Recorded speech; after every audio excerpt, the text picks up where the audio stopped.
ശാലിനിയുടെ പുതിയ എപ്പിസോഡിൽ പപ്പിമോള് റോഡിൽ കൂടെ ഇങ്ങനെ നടന്നു പോവുകയാണ്. ശാലിനി എടുത്തോട്ട് പോകാൻ വേണ്ടി പോകുന്നതായിട്ട് കാണിച്ചാണ് കഴിഞ്ഞ എപ്പിസോഡ് തീർന്നത്. അങ്ങനെ റോഡിൽ കൂടെ നടന്നു പോയിക്കൊണ്ടിരിക്കുകയാണ്. ഇങ്ങനെ നടന്നു പോകുമ്പോഴേക്കും കുറച്ച് നേരം പോകുമ്പോഴേക്കും കമൽ പപ്പിയെ കാണുന്നുണ്ട്. അപ്പം കമലിന് അവിടെ നിന്ന് ആരെയും ഫോൺ വിളിക്കുമായിരുന്നു. അപ്പം ഈ പപ്പിയെ കണ്ടപ്പോഴേക്കും പറയാം, ആ ശരി എന്നാൽ പിന്നെ വിളിക്കാമെന്ന് ഫോൺ കട്ട് ചെയ്യുകയാണ്. നോക്കുമ്പോഴേക്കും ഒറ്റയ്ക്കേ ഉള്ളൂ, അതുകൊണ്ട് എന്താ പ്രശ്നമുണ്ടല്ലോ എന്താണെന്നുള്ള രീതിയിൽ പപ്പിമോളെ എന്ന് പറഞ്ഞുകൊണ്ട് കമൽ വിളിക്കുന്നുണ്ട്. അപ്പോഴേക്കും കുറച്ച് കഴിയുമ്പോഴത്തേക്കും പപ്പി ഇത് കാണുന്നുണ്ട്. അപ്പോൾ ഈ പപ്പി വിചാരിക്കുന്നു കമലം കണ്ടിട്ടുണ്ടെങ്കിൽ ഉറപ്പായിട്ടും വീട്ടിൽ തിരിച്ചു കൊണ്ടുവിടും എന്നുള്ളതുകൊണ്ട് പപ്പി ഓടുകയാണ്. ഓടി ഒരു മെയിൻ റോഡിലേക്ക് കയറുമ്പോഴത്തേക്കും അവിടുന്ന് ഒരു വണ്ടി വരുവാണ്. വേഗം വണ്ടി വന്നിട്ട് പപ്പിക്കിട്ട് അങ്ങ് ഇടിക്കുവാണ്. ഇടിച്ചിട്ട് ഡ്രൈവർ അങ്ങ് പേടിച്ചു പോയി. എന്നിട്ട് ഡ്രൈവർ വണ്ടി നിർത്താതെ മുന്നോട്ട് പോവാണ്. അപ്പോഴേക്കും കമൽ അവിടെ നിന്ന് വണ്ടി നിർത്തണമെന്ന് പറഞ്ഞുകൊണ്ട് വിളിക്കുന്നൊക്കെ ഉണ്ട്. എന്നിട്ട് പപ്പിയെ വേഗം എടുക്കുന്നുണ്ട്. അപ്പോഴേക്കും അവിടെയുള്ള നാട്ടുകാരെല്ലാം കൂടെ വന്നിട്ട് വണ്ടി നിർത്താനൊക്കെ ശ്രമിക്കുന്നുണ്ട്. പക്ഷേ വണ്ടിക്കാരൻ അങ്ങ് പോവുകയാണ് ചെയ്യുന്നത്. എന്നിട്ട് പപ്പി മോളെന്ന് വന്ന് തട്ടി വിളിക്കുന്നുണ്ട്. വിളിച്ചിട്ട് ബോധം വീഴുന്നില്ല. വണ്ടി ഇടിച്ചപ്പോൾ തന്നെ കുഞ്ഞിൻ്റെ ബോധം പോയിരിക്കുകയാണ്. നല്ലൊരു ബ്ലഡൊക്കെ വരുന്നുണ്ട്. എന്നിട്ട് വേഗം അവിടുന്ന് ഒരു വേറെ വണ്ടി വരുന്നുണ്ട്. അപ്പോൾ ആ വണ്ടിക്കാരനെ കണ്ടിട്ട് കമൽ പോയി ചോദിക്കുകയാണ്, ഒരു കുഞ്ഞിന് ഇതുപോലെ വണ്ടി ആക്സിഡൻ്റ് ആയിട്ടുണ്ടെന്ന് ഹോസ്പിറ്റലിൽ കൊണ്ടുപോകുമെന്ന് ചോദിച്ചു. അയാൾ കയറ്റിക്കോളം പറയാണ്. അങ്ങനെ വണ്ടിയിലോട്ട് എടുത്ത് കയറ്റുകയാണ്. കമൽ തന്നെയാണ്, വേറെ നാട്ടുകാരും തന്നെ വണ്ടിയെ കയറുന്നില്ല. എന്നിട്ട് പറയുകയാണ്, ചേട്ടാ വേഗം നിന്ന് പോകുന്നൊക്കെ പറയുന്നുണ്ട്. എന്നിട്ട് പപ്പിമോളെ തട്ടി വിളിക്കുന്നുണ്ട്. പക്ഷേ കുഞ്ഞ് കണ്ണ് തുറക്കുന്നൊന്നുമില്ല, ബ്ലഡൊക്കെ പോകുന്നുണ്ട്. ഇതിനിടയ്ക്ക് കമലൻ വിഷ്ണുവിനെ വിളിക്കാനൊക്കെ ശ്രമിക്കുന്നുണ്ട്. പക്ഷേ കിട്ടുന്നൊന്നുമില്ല. അത് കഴിഞ്ഞ് പിന്നീട് കാണിക്കുന്ന സത്യാമ്മയുടെ വീട്ടിലാണ്. അപ്പം ശ്യാമ അവിടെ നിന്നിട്ട് പപ്പിയെ നോക്കിയിട്ടൊന്നും കാണുന്നില്ല. അപ്പം ശ്യാമ അവിടെ നിന്ന് വിളിച്ച് ചോദിക്കുകയാണ്, രോഹിത്തെ പപ്പിമോളെ കണ്ടോന്ന് ചോദിക്കുകയാണ്. ഇല്ല, കുഞ്ഞിനെ കണ്ടില്ല. മുകളിലത്തെ നിലന്നാണ് ശ്യാമ ഇത് ചോദിക്കുന്നത്. താഴെ ഇറങ്ങി വന്നിട്ട് നോക്കുവാണ്. അപ്പോഴേക്കും എല്ലാവരും പറയാം, അവിടെ ഇവിടെയൊക്കെ നോക്കുക, എവിടെയെങ്കിലും കാണുമെന്ന് വിചാരിക്കും. എല്ലാവരും പോയി നോക്കുന്നൊക്കെ പറഞ്ഞ് ആകുന്നവർ പറഞ്ഞു വിടുകയാണ്. അപ്പം പൊന്നിയൊക്കെ പോയി നോക്കുന്നുണ്ട്. എന്നിട്ട് പറയുകയാണ് അവിടെ ഒന്നും കാണുന്നില്ലെന്ന് പറയുകയാണ്. അപ്പോൾ കാണുന്നില്ലെന്നകത്ത് വീണ്ടും അവരെല്ലാവരും കൂടെ അന്വേഷിച്ചുകൊണ്ടിരിക്കുകയാണ്. അപ്പോഴത്തേക്കിനാണ് സത്യാമ്മ അവിടെ നിന്ന് ഇറങ്ങി വരുന്നത്. അപ്പോഴേക്കും എന്താ ഇവിടെ ആരെ നോക്കുന്ന കാര്യം പറയുന്നത് പറഞ്ഞു. അപ്പോഴേക്കും ശ്യാമയും രോഹിത്തും രാഘവനാരും ഒക്കെ ഒന്ന് മിണ്ടായിരിക്കുകയാണ്. അപ്പോൾ എന്താ ഇവിടെ എല്ലാവരും മിണ്ടായിരിക്കുന്നത്, ഇനിയിപ്പോൾ ഞാൻ അറിയാൻ മേലാത്ത വല്ല കാര്യമാണോ എന്ന് ചോദിക്കുകയാണ്. എന്താടി ശ്യാമയെന്ന് ചോദിക്കുകയാണ്. അപ്പോൾ ഈ ശ്യാമ പറയാണ്, അത് സത്യാമ്മയെ പപ്പിമോളെ കാണുന്നില്ലെന്ന്. കാണുന്നില്ലേ, ഈ കുഞ്ഞിതിപ്പോൾ എവിടെ പോയി, രാത്രിയെന്നോ പകലെന്നോ ഇല്ലാതെ അങ്ങ് ഇറങ്ങി പൊക്കോളുവാണല്ലോ, ഇപ്പോൾ അതെല്ലാം പഠിപ്പിച്ച് വെച്ച് ആണല്ലോ എന്നൊക്കെ പറഞ്ഞുകൊണ്ട് ശ്യാമയെ അങ്ങ് ഭയങ്കരമായിട്ട് വഴക്ക് പറയണം. എന്നിട്ട് അപ്പോഴിനിയും പിള്ളച്ചേട്ടനൊക്കെ അവിടെ എല്ലാം നോക്കുന്നുണ്ട്, എല്ലാവരും നോക്കുന്നൊക്കെയുണ്ട്. അപ്പോഴേക്കും ഈ സൗണ്ടെല്ലാം കൂടെ കേട്ട് മുകളിൽ നിന്ന് വിഷ്ണു ഇറങ്ങി വരികയാണ്. എന്താ വീണ്ടും വഴക്കായെന്ന് ചോദിച്ചുകൊണ്ട് വിഷ്ണു ഇങ്ങോട്ട് വരികയാണ്. അപ്പോഴേക്കും പറയും, പപ്പിമോളെ കാണുന്നില്ല ബ്രോ എന്ന് പറയാണ്.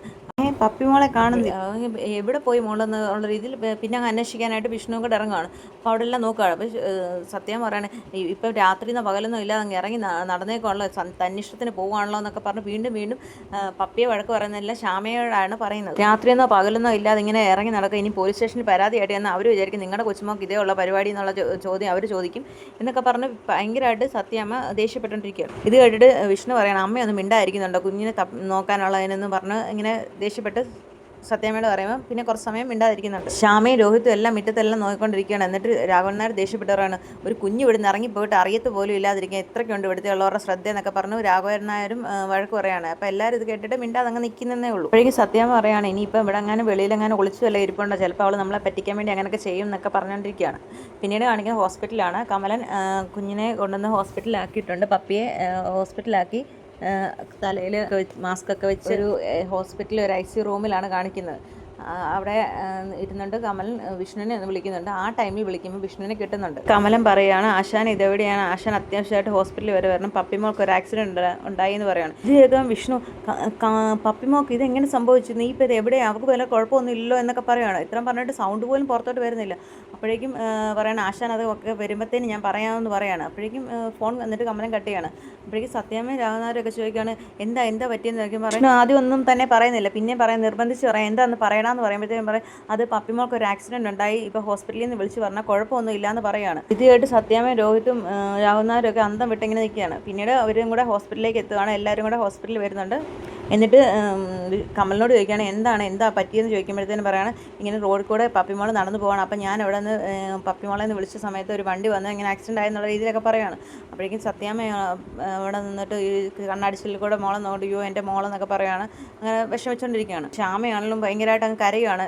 പപ്പിമോളുടെ കാര്യം ഓർത്തങ്ങ് വിഷമിച്ച് നിൽക്കുകയാണ്. കരഞ്ഞുകൊണ്ടിരിക്കുമ്പോഴത്തേക്കും സത്യം വന്നിട്ട് ശ്യാമ പിടിച്ചു വലിക്കിട്ട് വരികയാണ്. ഇനിയിപ്പോൾ കരഞ്ഞിട്ട് എന്താ കാര്യം, ഒരു ജനിപ്പിച്ചെന്ന് പറഞ്ഞ് അച്ഛനും അമ്മയാകത്തില്ല, കുഞ്ഞുങ്ങളുടെ കാര്യം നോക്കണം എന്നൊക്കെ പറഞ്ഞ് സത്യാമ്മ അങ്ങ് ശ്യാമയുടെ നേരെ ചൂടായിക്കൊണ്ടിരിക്കുകയാണ്, ദേഷ്യപ്പെട്ടുകൊണ്ടിരിക്കുകയാണ്.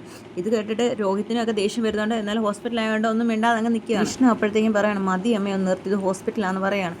എന്നിട്ട് പിന്നെ കമലോട് ചോദിക്കാം, ഇവിടുത്തെ എവിടെ വെച്ചായിരുന്നു ഈ സംഭവം എന്നുള്ള രീതിയിൽ ചോദിക്കുമ്പോഴത്തേനും പറയും, അത് ഏട്ടത്തിയമ്മയുടെ വീടിന് അങ്ങോട്ട് പോകുന്ന വഴിക്കാണ് ഞാൻ കണ്ടതെന്ന് പറയുമ്പോഴേക്കും സത്യാമ്മയ്ക്ക് അങ്ങ് കുറച്ചും കൂടി ദേഷ്യം കൊണ്ട് ആരെ ശാലിനിയുടെ വീടോ എന്ന് സത്യാമ്മ ചോദിക്കുകയാണ്. അപ്പോൾ കമലം പറയാം മോള് ശാലിനിയുടെ വീടിൻ്റെ അവിടെ വെച്ചോ എന്ന രീതിയിൽ ചോദിക്കാം. ഇത് കേട്ടിട്ട് സത്യാമ്മ പറയുകയാണ്, എന്ന് ആ കൊച്ചിൻ്റെ കൂടെ കൂട്ടുകൂടിയതോ അതോടുകൂടി എൻ്റെ കുഞ്ഞിൻ്റെ കഷ്ടകാലം തുടങ്ങി. ഇനി ഇതിൽ ഇറങ്ങിയിട്ടാട്ടെ ഞാൻ ഇന്നത്തോടു കൂടി അവളുടെ ആ കൂട്ടുകെട്ട് നിർത്തുമെന്നൊക്കെ പറഞ്ഞ് വീണ്ടും ഒച്ച വെച്ചുകൊണ്ടിരിക്കുകയാണ്. അപ്പോൾ വിഷ്ണു പറയണം, അമ്മയൊന്ന് നിർത്തി, ഇത് ഹോസ്പിറ്റലാണെന്ന് പറഞ്ഞ് വീണ്ടും ദേഷ്യപ്പെടുകയാണ്. അപ്പം സത്യാമ്മ പറയാണ്, നീ ഒന്നും മിണ്ടായിരിക്കട്ടെ, എനിക്ക് പറയാനുള്ള ഞാൻ പറയുമെന്നൊക്കെ പറയുകയാണ്. ഇത് കേട്ടിട്ട് വിഷ്ണുവിനും രോഹിത്തിനൊക്കെ ദേഷ്യം വരുന്നുണ്ട്. എന്നിട്ടും അങ്ങ് മിണ്ടാതിരിക്കുകയാണ്, ഹോസ്പിറ്റലാണല്ലോ എന്ന് വിചാരിച്ച്. അപ്പോഴേക്കും ഒരു ICU ഡോറ് തുറന്നിട്ട് ഒരു ഡോക്ടർ ഇറങ്ങി വരുന്നുണ്ട്. പിന്നെ എങ്ങനെയുണ്ട് കുട്ടിക്ക്, എങ്ങനെയുണ്ടെന്ന് ചോദിക്കുമ്പോൾ പറയും ഇപ്പം ആക്സിഡൻ്റ് ആയിട്ട് വന്ന കുട്ടിയാണോ? അപ്പോൾ പറയാം അതേന്ന് പറയും. അങ്ങനെയാണെങ്കിൽ കുട്ടിയുടെ ബ്ലഡ് ഒരുപാട് പോയിട്ടുണ്ട്, O- ബ്ലഡ് അത്യാവശ്യമായിട്ട് വേണമെന്ന് പറയാണ്. അപ്പോഴേക്കും വിഷ്ണു പറയാം, ഞങ്ങളത് എത്രയും വേഗം ശരിയാക്കി തരാം ഡോക്ടർ എന്നൊക്കെ പറയുകയാണ്. അപ്പോഴേക്കും എന്നിട്ട് ഒരു ബ്ലഡിനുള്ള ഓട്ടത്തിലൊക്കെ പിന്നെ നടക്കുന്നതായിട്ടാണ് കാണിക്കുന്നത്. അപ്പോഴും ശ്യാമയെ വീണ്ടും കുറ്റപ്പെടുത്തിക്കൊണ്ടിരിക്കുകയാണ്. കണ്ടോ നിൻ്റെ ചേട്ടത്തിയുടെ അടുത്തോട്ട് പോയതുകൊണ്ടാണ് എൻ്റെ മോക്ക് ഇങ്ങനെ സംഭവിച്ചത് എന്നൊക്കെ പറഞ്ഞുകൊണ്ട് വീണ്ടും ശ്യാമയെ കുറ്റപ്പെടുത്തും. അപ്പോൾ രോഹിത് പറയുന്നുണ്ട്, ശരിയാണ്, ഞങ്ങളുടെ നോട്ടക്കുറവ് കൊണ്ടാണ് പിന്നെ പപ്പിമോൾക്ക് ഇങ്ങനെ സംഭവിച്ചത് എന്ന് പറഞ്ഞുകൊണ്ട് ശാലിനി എന്തിനാന്നുള്ള രീതി പറയുമ്പോൾ നീ മിണ്ടി പോരുത്, അവൾ ഒറ്റ ഒരുത്തി കാരണം ഇങ്ങനെയൊക്കെ സംഭവിക്കുന്നത് പറഞ്ഞ് ശാലിനിയെ കുറ്റപ്പെടുത്തിക്കൊണ്ടിരിക്കുക. ശ്യാമയെ ഓരോന്നും പറഞ്ഞുകൊണ്ട് തന്നെ സത്യാമ്മ ഇങ്ങനെ ഇരിക്കുകയാണ്. ബ്ലഡിന് പോയിട്ട് O- ബ്ലഡ് വേഗം കിട്ടാനില്ല. അവിടെ ബ്ലഡ് ബാങ്കിലൊക്കെ പോയി അന്വേഷിക്കുന്നുണ്ട് വിഷ്ണുവൊക്കെ, പക്ഷേ കിട്ടാനില്ല. അങ്ങനെ വിഷമിച്ച് ഇങ്ങനെ ഇരിക്കുകയാണ്, ഇതെങ്ങനെ കിട്ടുമെന്നുള്ള രീതിയിലൊക്കെ ഇരിക്കുകയാണ്. അപ്പം വിഷ്ണു എല്ലാവരും സമാധാനിപ്പിക്കാൻ വേണ്ടി ഇപ്പോൾ കിട്ടുമെന്നൊക്കെ പറയുന്നുണ്ടെങ്കിൽ ബ്ലഡ് കിട്ടുന്നില്ല.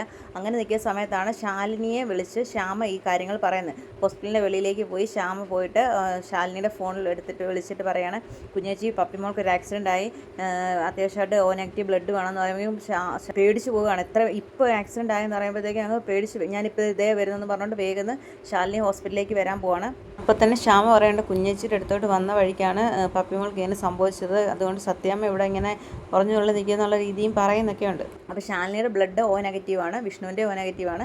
പക്ഷേ വിഷ്ണുവിന് ഇപ്പോൾ അത് എടുക്കാൻ പറ്റത്തില്ലാത്തൊരു ഈ ഹോസ്പിറ്റൽ കേസ് കഴിഞ്ഞിട്ട് നിൽക്കുന്നതുകൊണ്ട് പറ്റത്തില്ല. അതുകൊണ്ട് ശാലിനിയുടെ ബ്ലഡ് നമുക്ക് എടുക്കാമെന്നുള്ള രീതിയിൽ ശാലിനിയുടെ ബ്ലഡ് കൊടുക്കാൻ വരുന്നതൊക്കെ ഉണ്ട് ഇനി എപ്പിസോഡ് കാണിക്കുന്നത്. അങ്ങനെ ശാലിനിയെ ശ്യാമ കൂട്ടിക്കൊണ്ട് വന്നിട്ട് ബ്ലഡ് ബാങ്കിൽ കൊണ്ടുവന്നിട്ട് ബ്ലഡൊക്കെ എടുക്കുന്നുണ്ട്. ഇതൊന്നും സത്യാമ്മ കാണുന്നൊന്നുമില്ല.